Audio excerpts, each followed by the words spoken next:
Selamat pagi Bapak Ibu sekalian yang dikasihi oleh Tuhan Yesus Kristus.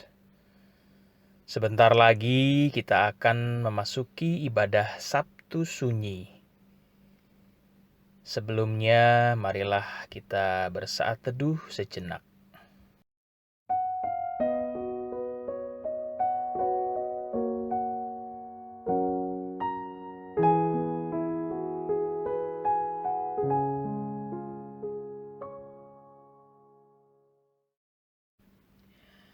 Sabtu Sunyi adalah keheningan yang menjembatani antara Jumat berdarah dengan Minggu bergelora.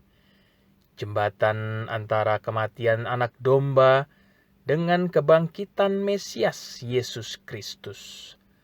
Ada kesalehan yang dalam dan keluhuran yang agung yang penting untuk kita renungkan pada Sabtu Sunyi ini. Sabtu ini, para murid sedang berduka. Mereka kehilangan asa karena Yesus, sang sumber pengharapan, guru yang mengajar dengan penuh kuasa, tergantung dan wafat dengan cara yang mengenaskan.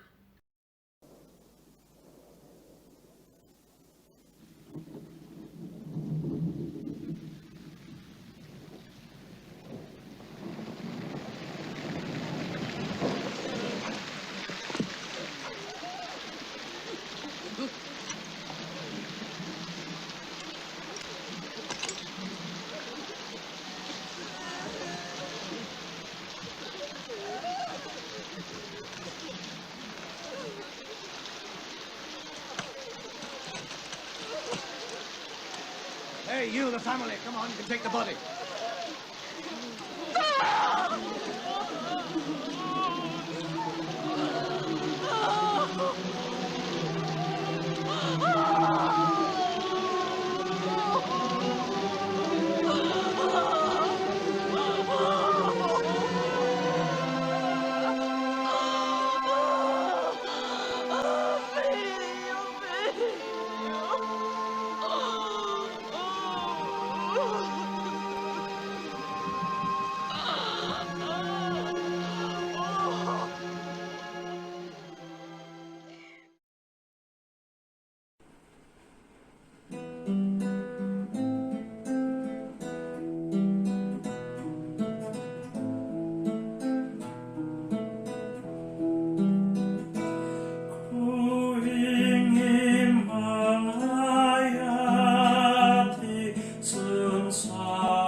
dalam hening, tertunduk dan sedih.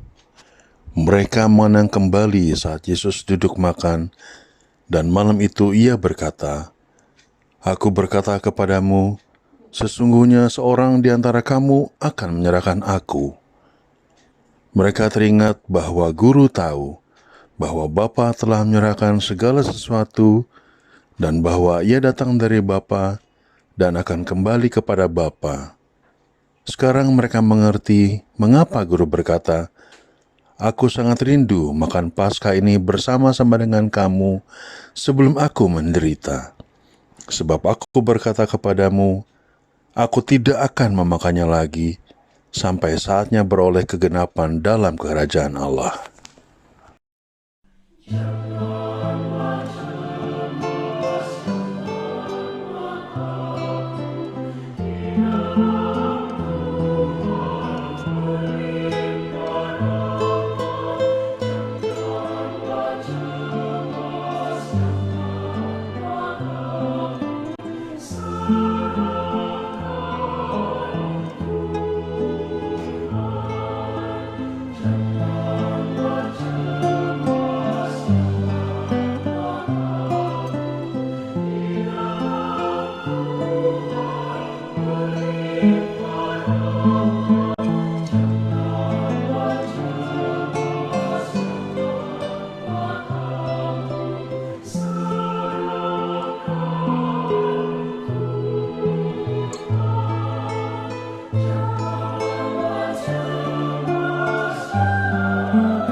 Bacaan Injil diambil dari Matius 27 ayat 57 sampai 66.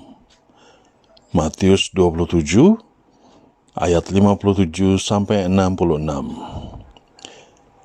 Menjelang malam datanglah seorang kaya, orang Arimatea, yang bernama Yusuf dan yang telah menjadi murid Yesus juga. Ia pergi menghadap Pilatus dan meminta mayat Yesus. Pilatus memerintahkan untuk menyerahkannya kepadanya. Dan Yusuf pun mengambil mayat itu, mengapaninya dengan kain lenan yang putih bersih, lalu membaringkannya di dalam kuburnya yang baru, yang digalinya di dalam bukit batu. Dan sesudah menggulingkan sebuah batu besar ke pintu kubur itu, pergilah ia. Tetapi Maria Magdalena dan Maria yang lain tinggal di situ, duduk di depan kubur itu. Keesokan harinya, yaitu sesudah hari persiapan, datanglah imam-imam kepala dan orang-orang Farisi bersama-sama menghadap Pilatus. Dan mereka berkata, "Tuan, kami ingat bahwa si penyesat itu sewaktu hidupnya berkata, 'Sesudah 3 hari aku akan bangkit.' Karena itu, perintahkanlah untuk menjaga kubur itu sampai hari yang ketiga. Jikalau tidak, murid-muridnya mungkin datang untuk mencuri dia, lalu mengatakan kepada rakyat, 'Ia telah bangkit dari antara orang mati,' sehingga penyesatan yang terakhir akan lebih buruk akibatnya daripada yang pertama." Kata Pilatus kepada mereka, "Ini penjaga-penjaga bagimu. Pergi dan jagalah kubur itu sebaik-baiknya." Maka pergilah mereka, dan dengan bantuan penjaga-penjaga itu, mereka memeterai kubur itu dan menjaganya.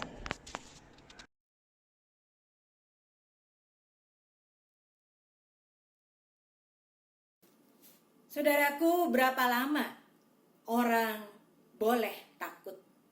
Berapa lama orang boleh merasa cemas? Peristiwa Kamis Putih tidak berakhir hanya dengan sebuah pengkhianatan. Ketika malam itu sebuah pengadilan agama digelar dan imam besar menyatakan suatu keputusan untuk Yesus dihukum mati. Apa yang kemudian terjadi? Bacalah Matius 26 ayat 66 sampai 68. Orang banyak mulai meludahi, meninju, memukul Yesus. Dan itu belum akhir dari segalanya. Kemudian hari-hari terus bertambah kelam. Yesus akhirnya dibawa kepada pengadilan Pontius Pilatus. Dan di sana kita tahu apa yang kemudian terjadi. Saudara-saudara, pada hari Jumat, setelah lewat jam 3 sore, apa yang kemudian terjadi?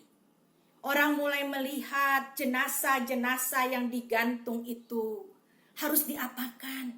Sementara orang-orang Romawi tidak peduli. Tetapi bagi orang Yahudi, orang harus dimakamkan. Seorang Yusuf Arimatea. Yusuf, kampung halamannya Arimatea. Dan ia termasuk orang yang baru pindah ke Yerusalem. Ia memberanikan diri untuk menemui Pontius Pilatus.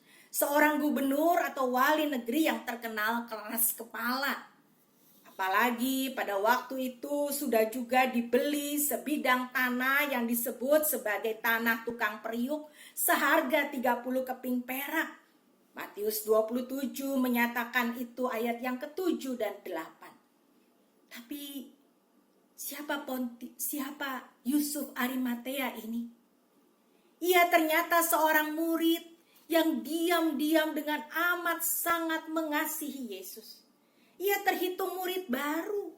Ia bukan dari kalangan 12 orang yang terdekat dengan Yesus. Tapi Yusuf Arimatea ingin melakukan sesuatu karena ia tahu ia menantikan kerajaan Allah. Ia tahu sekalipun Yesus boleh menjadi jenazah dan layak dikubur, tapi kerajaan Allah itu tetap tergenapi. Yesus 100% ilahi, 100% manusia. Tubuh, darah bisa mengalir. Mengalir lewat apa yang ia alami, dipantek di kayu, kemudian ditusuk di lambung. Tetapi Yesus tidak berakhir dengan sampai di situ saja. Yusuf Arimatea mencari tahu apa yang akan terjadi dalam kegenapan kerajaan Allah. Dan ia sebagai murid baru, ia mau belajar beriman dan memberanikan diri menghadap Pilatus. Bukan hal mudah. Pilatus terkenal keras kepala. Tapi ia seorang anggota Sanhedrin. Ia punya juga sebuah makam keluarga yang baru ia beli. Ia baru pindah ke Yerusalem. Ia ingin memberikan makam keluarga itu untuk jenazah Yesus dimakamkan di sana. Saudaraku, iman seperti Yusuf Arimatea ini sungguh luar biasa. Ia tidak sembunyi seperti para murid yang lain. Hari ini pandemi COVID-19. Mungkin kita bisa sembunyi di rumah. Mungkin kita bisa bekerja dan belajar dari rumah. Tapi bukan sembunyi dalam iman. Justru kepada kita makin hari, makin harus menyatakan iman. Mungkin saja seakan-akan doa kita belum terdengar, seperti layaknya pintu yang masih tertutup. Tetapi saudara, bukan Tuhan tidak peduli. Justru Tuhan sudah lebih dahulu mengalami penderitaan yang jauh lebih berat dibandingkan dengan apa yang kita alami. Disinilah kita mau belajar. Allah hadir di tengah kesulitan kita. Allah hadir di tengah pergumulan kita. Allah hadir di tengah kecemasan kita. Kita tidak bicara tentang pintu secara fisik, tetapi apakah ada Allah di pintu hati kita? Apakah ada Allah di dalam hati kita? Allah yang mau menguatkan kita. Allah yang mau terus berjalan bersama kita. Allah yang membawa kita untuk bangkit karena esok adalah hari Paskah. Yesus bangkit dari kematian. Iman kita tidak mati.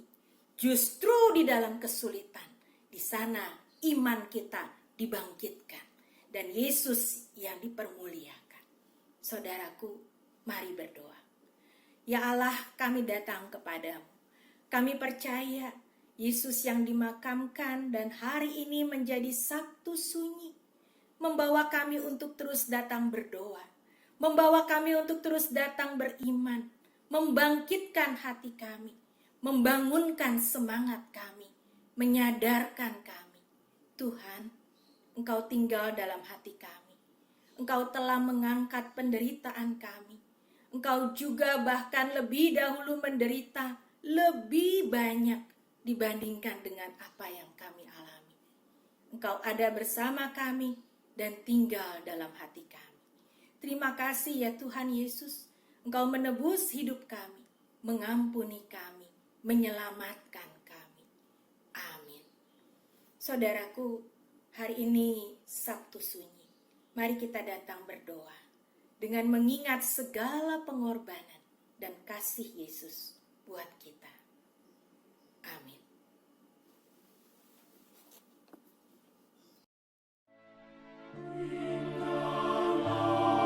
Bersama aku di dalam doa, di dalam doa, tinggallah bersama aku di dalam doa, di dalam doa, tinggallah bersama aku di dalam doa, di dalam doa, tinggallah bersama aku di dalam doa, di dalam doa, tinggallah bersama aku di dalam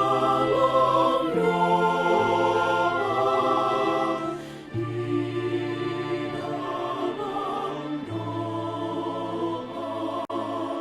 di